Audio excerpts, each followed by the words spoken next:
Hello, everybody. Welcome back to another episode of Super Mario Galaxy Part 7. Fellas, I gotta start this episode off first and foremost asking, since this episode should, I believe, be going up on April 2nd. How'd the Switch 2 Direct go? How did it go? Listen, I gotta know, bro.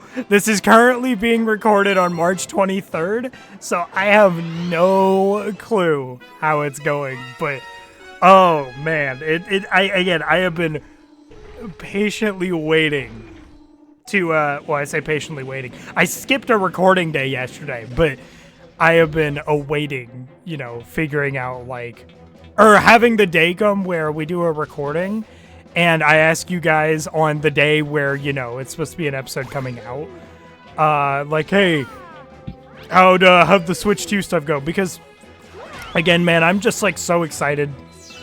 It's less than, I think as of the time I'm recording this, it's a little over a week, basically. It's like a week and, 3 days, I want to say. I don't know how you're supposed to get you. How do I get you? I mean, not that I probably need to focus much on it, but yeah, I guess to focus on the general, topic going on in the video. Fellas, welcome back to another episode of Super Mario Galaxy. In the last episode, I'm going to be honest, I actually don't remember all that we handled. I think we did some stuff in Space Junk and maybe some stuff in Battle Rock. I mean, I'm going to be honest, I thought I remember us full clearing Battle Rock, but turns out we did not, and that is okay. No sweat there, really. It's not really the biggest deal, but all things considered, I'm happy to be back, happy to be recording and such. It feels, I gotta tell you what, now that I've especially been seeing a bunch of the videos for Donkey Kong 64 going up, I don't remember what part we're on in the DK64 Let's Play. I want to say it's part 33. I think overall we're in a pretty good position, right? DK64 has got I want to say 4 more episodes left. How do I get you? Me when I get you, bro. How do I get you? I have an idea. Okay. Maybe there's probably a way you can get him, but I wouldn't know it. But yeah. I don't know, DK64 is almost over and it feels just kind of surreal, right? DK64, I think in retrospect, of course I talked about this at the end of DK64, right? Which, I haven't, that video has not gone up publicly yet. I'm sorry, just weird curiosity, can I reach that? Wait. I'm going to use the limited movement skills that okay, no. I think the movement in this game is a tad too limited to mess with that, unfortunately. Oh, wait, don't burn me! Ah, dude, don't do it. Don't do it. Okay, there was, a whole lot of nothing up there. Dude, I'm being scammed. They're not letting me gravity up. But, yeah, I don't know. I feel like in retrospect, the DK64 Let's Play was a very fun Let's Play. It just was not the type of Let's Play where you could banter a bunch, which I think those types of Let's Plays are always going to be my favorite. The ones where I can banter to the ends of the earth, right? Those to me are peak Let's Plays. Because I love being able to enjoy the games that I love, like Mario Galaxy, where this game means so much to me, and it's also not a game that requires my utmost attention. And I think that's great. I think that is just truly, truly swell. This star is already taking a little longer than the average star. I think it's just because I'm kind of fooling around a little, messing around with the gravity and such, bro. Look at this. Ooh, wasn't that so cool? I gravity switched multiple times. I didn't get all the star bits, though, and it kind of upsets me. But, yeah, fellas, hope you all are having a good day. I gotta tell you guys something. I have recently, and by recently, I want to say maybe the day before yesterday, maybe around the last time I recorded Galaxy, right? So the day before yesterday, I got into a brand new game. And while I am on my kick of not playing PC games as much, and more or less just playing a bunch of retro games and whatnot. I haven't been messing with retro achievements as much. I think I've been doing some stuff with a Mario 64 ROM hack called Mario 64 Star Road, and alongside doing that, I have been doing retro achievements for it as well. It's been kind of a slow burner, though. And I think, naturally, if you're going to do retro achievements of a Mario 64 hack, it's always going to be that way, simply because of the fact that Mario 64 hacks typically have a tendency, and I've always had a little bit of a weird opinion on this, they've had a tendency to be always somewhat harder than base Mario 64. And I've always just kind of thought to myself, what if somebody, hear me out, what if somebody made a Mario 64 hack that was like vanilla Mario 64 difficulty? And I do think Star Road overall is very much a hack that feels some of the closest to that. Honestly, if there is going to be a hack that feels the most likely like a Mario 64 sequel, but they may be up to the ante a little and it's like a little more difficult. That was sick, by the way. Yeah, Star Road is definitely it, man. And Star Road feels good. It's got some design choices that are definitely a little weird, right? Oh, right. I forgot. You're supposed to jump on his little head first. But yeah, it's definitely frick. It's got some design choices that are definitely a bit strange, especially regarding red coins, I feel like. They also introduced the Vanish Cap on Course 3. Oh my god. Hey, maybe fellas, I'm no expert. Maybe I should have gotten, the Luma to get me a power-up, a power mushroom. I don't know what they're called. Six mushroom. That's what I'm going to say. But it doesn't matter. We got the star. 7 minutes into the episode, I'm not going to lie, man. We may only get to do 3 stars this episode, fellas. Who knows? But only time will tell. There we go. That is star number 22, if you can believe it. There we go. And hey, we have 1,000 star bits. Fellas, we finally crossed the threshold, if you can believe it. What do we have to do next? Oh, you suck. Okay, well, you know. So here's the thing. I think naturally it would have been a little easy to just go ahead and go for, it would have been a little easy to just go ahead and go for Bowser, but we actually have a secret star to do in this level, as well as a Daredevil comment. Now, if you don't know what a Daredevil comment is, this is the one that I actually, you know, I held myself back from mentioning it. A Daredevil comment is basically they take you through at least maybe a certain portion of a star. They usually don't take you through the whole star, unless if the whole star itself isn't really that difficult. And they make you do it on 1 HP. You cannot get hit. You can't get hit or nothing. Now, typically they like to do these on boss battles, I've noticed. They typically like to do these on boss battles or more gauntlet-styled levels. Now, I'm not going to lie to you guys. My performance on this that I just didn't really prove to be the best. So I'm kind of curious how this is going to go. I just have to be maybe a hair more careful. But yeah, getting away from the retro achievement talk a little bit. I have been getting into this lovely little game that if you have been in the streamer space, maybe you've heard of it, but it's a little game called Repo. Okay, Repo is basically the third coming of a Lethal Company styled game. That did not take like any time at all, by the way. Did he only take 2 hits? I swear that was not 3 hits, but Repo is basically the third coming of the Lethal Company styled game, right? Now, I loved Lethal Company to death, right? I loved Lethal Company to death, and it was a game that I really, really enjoyed. It was also a game that I streamed with some of my friends, such as Moon City Gaming, great streamer, by the way. Also, True King Mouse, great streamer, by the way. Love my friends. All around, love my streamer friends. And Lethal Company was a great game to bring us all together, right? It was genuinely such a great game to bring us all together. That being said, of course, with time, you know, Lethal Company kind of shriveled up a little bit. I think it's going to come back when the big update that Zeekers is working on, you know, sort of emerges. I think the game, Lethal Company, what's really cool about it is that I think even though it's kind of like a little stale for me right now, I think it still has a lot of staying power for a lot of people. And I think a lot of that is because it's such a moddable game, right? It's such a moddable game. So even when Zeekers is kind of not necessarily out with these brand new updates, right? The reality is that there's actually, you know, there's a lot of stuff that is being, oh, wow, amazing gravity. There's a lot of really cool stuff being made by the community at large. Dude, I'm going to lose it. Ah! I need the gravity to cooperate with me. Okay, we're just going to stand here. Thank you.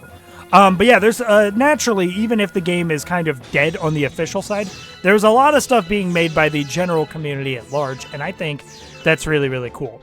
So fast forward, I don't know when, but it was during April Fool's of one year, maybe I think it was probably 2024, right? It was April Fool's 2024, and a little game called Content Warning comes out. Content Warning, I believe, was made by Landfall. Landfall were the same people who made hit games Cluster Truck. Cluster Truck is an amazing game that every commentary channel used for background gameplay and still does, I feel like. How much do you need from me? How much do you need from me? 30? That's it? Well, have I got good news for you. See, they were like, low-key, you don't even need to do anything on the other planet. You could have just gotten the Invincible, or the Rainbow Mario power-up and just kind of, like, shoot your shot at it, right?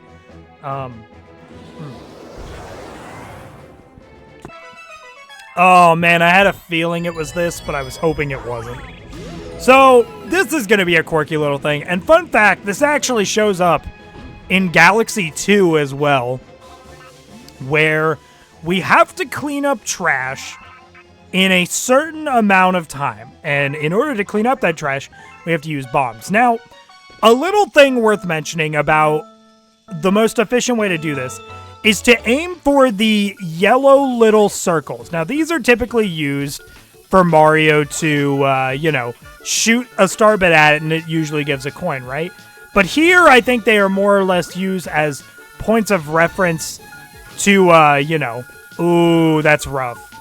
They're more or less used as point of references to throw the bombs at. I think that, oh yeah, we got that. First try. Could you explode? What? Dude, I gotta do it faster. You're crazy. That's actually insane, bro. Okay, so I guess I gotta have a little more time efficiency. Bro, that's crazy. I'm so focused here on lining it up. I'm trying to line up the shot because I remember doing these in Galaxy 2. In Galaxy 2, see, that might not blow up all three. That might blow up all three. No, it did blow up all three. What? Dude, we got the double whammy because it blew up the bomb that was already in detonation. Oh, yeah, we're good. Yep, we vibe. We vibe. That's so chill, dude. It's like the easiest thing I've ever done in my whole life. Right. Okay, cool. You'll love to see it. Let's go ahead and collect our 24th star. Very, very nice stuff. But yeah, so you had Content Warning and its whole wave, and you know, of course, Content Warning was very much a joke game, all things considered. Content Warning was very much a joke game, a game that you didn't take too seriously, but in the same vein as Lethal Company, people ate that stuff up, and you actually, if you decided to get the game day one, you would be able to get the game day one for free. And that was a big deal. I guess the reason they did that was because of the fact that it was an April Fool's game. And I don't know if Landfall actually expected the game to do as well as it did, Because I remember, dude, while the game was great, the server stability kind of sucked sometimes. It kind of sucked. But the thing is, I think it was a matter of, like, Landfall just did not expect the game to do as well as it did, right? Which I think they should have expected because, number one, Landfall's got a lot of credibility in the biz, right? They've got a lot of credibility in the indie scene with the games they've made, you know, Totally Accurate, Battle Simulator, Cluster Truck, you know, things of that nature. They're currently working on a really, really fun game right now, by the way, called Haste Broken Worlds. It's a roguelike, like, runner platformer sort of deal. Oh my god, it is so fun. It's genuinely so fun. There's a demo of it on Steam right now if you guys want to go play it. It's so fun. It's so fun. I'm not sponsored, but oh wow. Wow, is that game fun. That game is so incredibly fun. That being said, after content warning, though, you know, some time has dissipated, and a little game emerged out on the scene called Repo. And what Repo essentially is kind of like if you took the jokey concepts behind content warning, meshed it with a little more serious, like, mechanical designs that have a little more thought put into them from Lethal Company, and you made a game out of it. So it is definitely a comedic, it's taking more the comedic approach of content warning, but actually putting some serious ideas into it in the same vein as Lethal Company. And it just made an amazing game. It genuinely made an amazing game where basically your goal is, I think it's something about tax paying and whatnot. I can't really remember the specifics of it. By the way, this is going to be our first Bowser fight. I just need to point that out. But it's something to do with tax paying or something like that. And you basically have to, You basically have to get a bunch of items from these old abandoned places, put it in your cart, and then, you know, kind of put it in this little paying area at the beginning of each area, whether it's in like an abandoned mansion area or whatever. And some of the enemies it has, I mean, most of them are kind of jokey, but some of them actually have a genuine scare factor to them, right? But what I think is most cool about Repo is that the way that you actually deal with enemies is so, like, strategic. It is not so focused on run away, it is more focused on hide. And I think that concept is really cool. And there are some items that you can buy in the same way that you would buy items during Lethal Company or whatever that can genuinely, like, really boost your ability to maybe even kill the monsters. And you get this thing called Soul Essence, which is going to be a lot of extra money towards your, you know, it's going to be a lot of extra money towards the amount of money that you need to pay for that day, right? And so it's a really cool game. Also, the voice chat aspect of the game is hilarious. Of course, you know, the main focus of Lethal Company and content warning was very much around the voice chat capabilities, right? But I think Repo really does a lot of fun stuff with it. Does a lot of fun stuff. Should also fail to mention, by the way, I failed to mention that this is the Bowser fight. The whole shtick is that you have to kind of lure him in to jump and stomp on the blue circles, which will then burn him. And then, you know, you hit his burning tail, and then he'll swing around a bunch, and you just have to hit him while he's swinging around. He has some attacks that he does in the midst of that, and he will introduce new attacks in future fights that we have to do with him, but we won't see that for a little bit, so I wouldn't worry about it too much.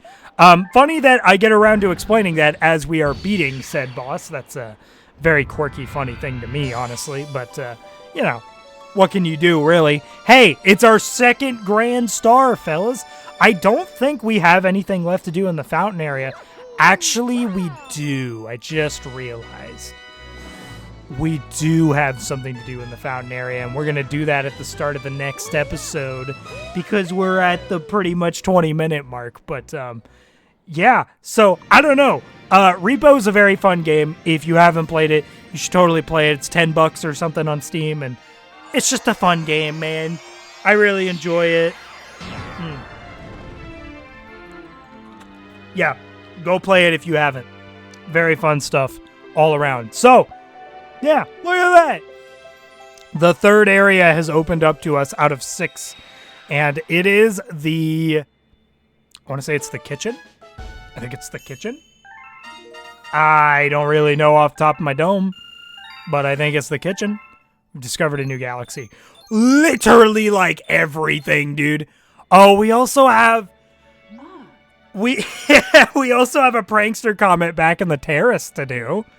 Okay. Yeah, that's, So we've got quite a bit to do, one could say. We've got quite a bit to do. It's going to take a minute before we get to the kitchen. We actually have a whole 2 stars to do before we can get to the kitchen. But fellas, that's going to do it for this episode of Super Mario Galaxy. A lot of progress today. We cleared through a whole dome. Of course, we still have to do the Hungry Luma star for the Fountain Dome, which I'm going to tell you right now may take up a good portion of next episode's time frame, right? It's going to take a fair bit, and that is okay. Also, hey, we have 1111 star bits. That's pretty crazy. Yeah, good episode all around. I didn't talk about it as much as I thought I would. Next episode, I'm probably going to ramble more about, like, hey guys, what are we going to see in the Switch 2 Direct? I feel like I should have done that this episode, right? Because today's episode that I am recording right now is the one that's going to be going up on the day of the Switch 2 Direct, but it's okay. On April 3rd, I'll still be talking about, hey guys, wonder what's going to happen, and all of you are just going to know. They might have a release date. They might have a 3D Mario game. Oh, we should save that topic for next episode. I don't know. Anyways, fellas, I'm going to go ahead and hop up on out here. Fellas, if you enjoyed this video, maybe like, comment, subscribe. I don't know. It's your life. Do what you want. I don't really care. And I will see you fellas in the next video. Bye-bye, guys.